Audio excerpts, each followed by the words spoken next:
সাম্প্রতিককালে একটি ভিডিও সান্ডা নিয়ে ভাইরাল হওয়ার পর এই সান্ডা নিয়ে অনেক আলোচিত এবং সমালোচিত হচ্ছে। অর্থাৎ এই সান্ডা নিয়ে আমরা ব্যাপকভাবে ট্রল শুরু করে দিয়েছি। এটাকে নিয়ে অনেকেও টিকটক ভিডিও বানিয়েছেন এবং এটাকে এমনভাবে উপস্থাপন করেছেন যে পৃথিবীর মনে হয় সবচাইতে নিকৃষ্ট একটা প্রাণী হলো সান্ডা। আসলে আমরা এই বিষয় নিয়ে কথা বলবো। অনেকেই সান্ডা এবং গুইসাপ দুটোর মধ্যে সংমিশ্রণ ঘটিয়েছেন। অনেকেই বলতে চাচ্ছেন যে সান্ডাও যেটি, গুইসাপও সেটি। খেয়াল করে দেখুন, এটি সান্ডা এবং গুইসাপের মধ্যে রাত এবং দিনের মতো তফাৎ রয়েছে, যদিও আকৃতির দিক থেকে দুটোর মধ্যে প্রায় মিল পাওয়া যায়। শুধুমাত্র সান্ডার মাথাটা একটু মোটা এবং গুইসাপের মাথাটা একটু লম্বা, কিন্তু এই দুটোর মধ্যে রাত এবং দিন ডিফারেন্স রয়েছে।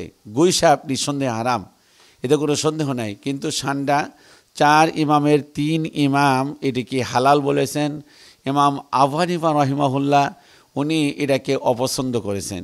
আসুন আমরা যে হাদিসটি আপনাদের সামনে উপস্থাপন করতে যাচ্ছি, নবী করিম সাল্লাল্লাহু আলাইহি সাল্লামকে একবার দাওয়াত করা হলে নবী করিম সাল্লাল্লাহু আলাইহি সাল্লামের সামনে যখন সান্ডা উপস্থাপন করা হলো, নবী করিম সাল্লাল্লাহু আলাইহি সাল্লাম সেই সান্ডা কী করলেন, তিনি মুখে দিতেছিলেন। তখন যিনি দাওয়াত করলেন উনি বললেন যে ইয়া রাসূলুল্লাহ, আপনি যেটি খাচ্ছেন এটি কি জানেন? তো বললেন এটি কী? এটা বললেন যে এটা হলো সান্ডা।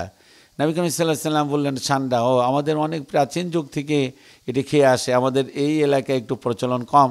নবী করিম সাল্লাল্লাহু আলাইহি সাল্লাম খেলেন না, কিন্তু তার সামনে আল্লাহ নবীর একজন জলিল কদর সাহাবী হযরত খালিদ, তিনি এটি খেলেন। রাসূলুল্লাহ সাল্লাল্লাহু আলাইহি সাল্লাম নিষেধ করলেন না। দেখুন, একটি কথা, হাদিস তাকেই বলা হয় রাসূলুল্লাহ সাল্লাল্লাহু আলাইহি সাল্লাম কথা, কাজ এবং মৌন সম্মতিকে হাদিস বলে। রাসূলুল্লাহ সাল্লাল্লাহু আলাইহি সাল্লাম এখানে মৌন সম্মতি দিয়েছেন সান্ডা খাওয়ার ব্যাপারে। অতএব এই যে হালাল বিষয়কে নিয়ে যারা ট্রল করছেন তারা কিন্তু ঈমানকে বিক্রয় করে দিচ্ছেন। ঈমান ভঙ্গের 10টি কারণ, তন্মধ্যে অন্যতম একটি কারণ হলো যে ইসলামের কোনো হালাল বিষয়কে নিয়ে ট্রল করা, ইসলামের কোনো হালাল বিষয়কে নিয়ে আনন্দ করা।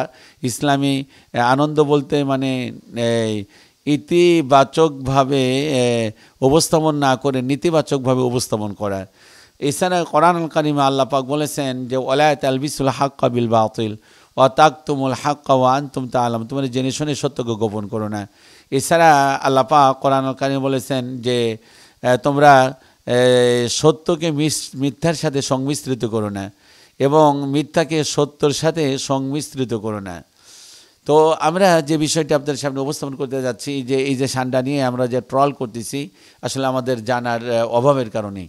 সান্ডা হলো তৃণভোজী একটি প্রাণী। এটি তারা ঘাস খেয়ে থাকে এবং এটি মরুভূমিতে বিভিন্ন গর্তের মধ্যে পাওয়া যায়।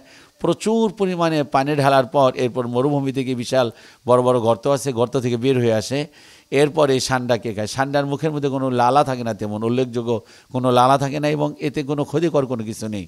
কিন্তু আপনি যদি অপরপক্ষে আপনি গুইসাপের দিকে তাকান, এই গুইসাপের মুখের মধ্যে লালা রয়েছে এবং এগুলো হলো থাকে জঙ্গলের মধ্যে।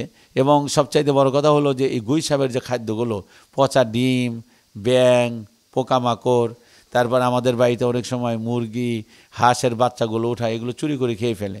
তো গুইসাপ আর সান্ডা আপনি সংমিশ্রিত করলে দারুণভাবে আপনি ভুল করেছেন। এটির সাথে সংমিশ্রিত করা মোটেই ঠিক হবে না। অতএব আল্লাহ পাক যেটি আমাদের জন্য হালাল করেছেন সেটাকে আমাদেরকে মেনে নিতে হবে। আপনার পছন্দ না হয় আপনি খাবেন না, যে আমার পছন্দ হয় না। অনেকেই তো খাসির মাংস পছন্দ করে না, তাদের কাছে গন্ধ করে। অনেকে হাঁসের মাংস পছন্দ করে না, তাদের কাছে নাকি খারাপ লাগে।